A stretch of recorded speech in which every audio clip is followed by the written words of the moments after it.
And we'll follow that story during the course of the afternoon. A story we're following too at the moment is some breaking news to bring you on this earthquake in Morocco. We've just heard in the past few minutes from armed forces in the country who've told us that more than 1,000 people have now been killed in that powerful earthquake which struck the country last night. The toll there put at 1,037, in fact, and according to the armed forces, more than 1,200 people now injured, with 721 of them critical.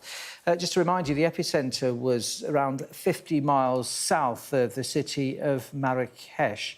That was the epicentre. The quake had a magnitude of 6.8 in the high Atlas Mountains, and some of the hardest hit areas are south of Marrakech. This quake struck at 11 minutes past 11 last night, local time. Aftershocks have been reported, with people staying out in the streets because of fears that more buildings will collapse. Our Africa correspondent Yusra El-Bagir is following developments for us. It struck on a busy Friday night as Morocco's tourism capital Marrakech buzzed with people. This is the worst earthquake the region has seen in years and was felt as far as Portugal. We were surprised by an intense vibration. Everything in the house was moving. We didn't know what happened.